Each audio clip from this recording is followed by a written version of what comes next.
கர்த்தர் நாமத்துக்கு ஸ்தோத்திரம். எனக்கு போன வாரம் இது பௌர்ணமி அன்னைக்கு கால் சுத்தம் எடுத்து வைக்கவே முடியல. என் பையன் வேலைக்கு போகிற வரைக்கும் நல்லா இருந்தது. அவன் போனதுக்கப்புறம் எனக்கு ஒரே கால் வலி. காலை எடுத்து வைக்கவே முடியல. அழுதுட்டு, ஏசப்பா யாரும் இல்லை, நான் ஒண்டி தான் இருக்கிறேன் அந்த இடத்துல, என் பிள்ளைங்களும் என்கிட்ட இல்லை. அதுக்கு அப்பா எனக்கு ஒரு நிமிஷம் அந்த கால் வலியை எடுத்து போடுங்க, கால் வலி எனக்கு நடக்க உதவி செய்ப்பான்னு ஜெபம் பண்ணிக்கிட்டே நான் அழுது கண்ணீர் விட்டு ஜெபம் பண்ணேன். அந்த நிமிஷமே எனக்கு கால் வலி கொஞ்சம் போனது. அதனால் நைட்டு பொண்ணு வந்ததை சொன்னேன். பொண்ணும் சசியும் 2 பேரும் சேர்ந்து எனக்கு 2-3 நாளாக ப்ரேயர் பண்ணாங்க.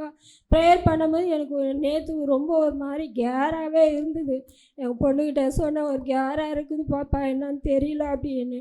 நீ வா சர்ச்சுக்கு வா, நாளைக்கு அங்கே போகாத சர்ச்சுக்கு, நீ இங்கே வா வான்னு கட்சி. காலைல எழுந்துக்கவே முடியல என்னால். நான் வரல, நீ போ பாப்பா, அடுத்த வாரம் நான் சனிக்கிழமை அங்கே வரேன்னு சொன்னேன்.